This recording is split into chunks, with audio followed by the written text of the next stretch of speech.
On se demande pourquoi les Africains naissent avec la peur et grandissent en développant un complexe d'infériorité par rapport aux autres races. Bienvenue à nouveau sur ma chaîne et merci d'être là.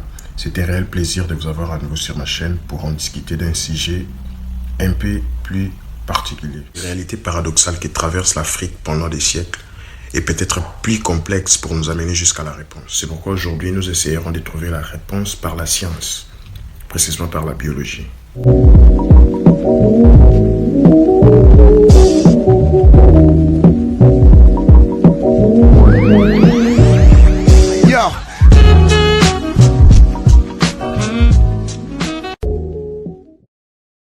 Dans la biologie, nous avons la partie qui étudie précisément la transmission du caractère. On l'appelle l'hérédité.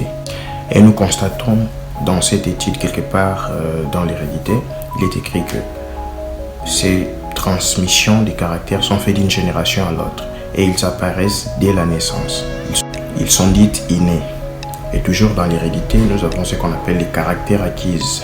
Les caractères acquises, contrairement aux caractères héréditaires, certaines conditions de la vie peuvent les modifier, comme l'exposition au soleil sous les rayons X solaires qui modifient l'acide désoxyribonucléique. Selon l'endroit que l'on peut trouver une forme de vie, soit elle éclaircit ou elle rend plus foncée. Ça s'appelle les caractères acquises. Il existe plusieurs types de caractères acquises: physique, artistique, mécanique, sans oublier psychologique. Cette paire est complexe, nous a été transmise par un programme héréditaire acquis lié par la religion. Comment expliquez-vous qu'on est plus soumis à un système religieux, plus attaché à une communauté religieuse, plus qu'à nos propres familles, frères, sœurs, notre culture et notre langue? Chaque pays d'Afrique croit dans une religion étrangère à 100%, alors que ces gens ont plus d'athées que de croyants. La religion est donc l'armée la plus puissante qu'ils ont utilisée pour emprisonner les esprits africains. C'était pour un seul but: de modifier votre caractère héréditaire afin que vous puissiez hériter d'un caractère acquis qui vous fera croire que vous êtes des sous-hommes qui sont faits pour vivre aux dépens des autres, pour croire qu'on ne doit rien faire mais apprendre tout venant d'eux, être un bon serviteur de son maître, croire absolument tout ce qui vient d'eux. Vous vous demandez pourquoi on est le seul peuple au monde qui adapte les noms des étrangers. On est allé même plus loin. Certains parents ont trouvé mieux que leurs enfants puissent grandir avec des langues européennes que leur propre langue maternelle.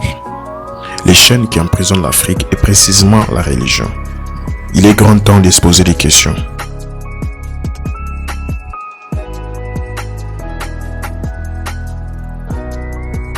À savoir que l'arme la plus puissante que les Européens ont utilisée pour détruire l'Afrique, c'est la religion. On nous a fait croire que certaines statues de l'Afrique sont hantées, tandis que les statues européennes sont formées pour représenter certaines divinités. Quand nous connaissons certaines choses, nous devons mettre tout en question, dans le seul but de connaître la vraie vérité de comment elle a été imposée en Afrique et pourquoi.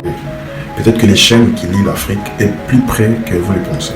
Il est grand temps pour se faire des questions, des vraies questions sur la religion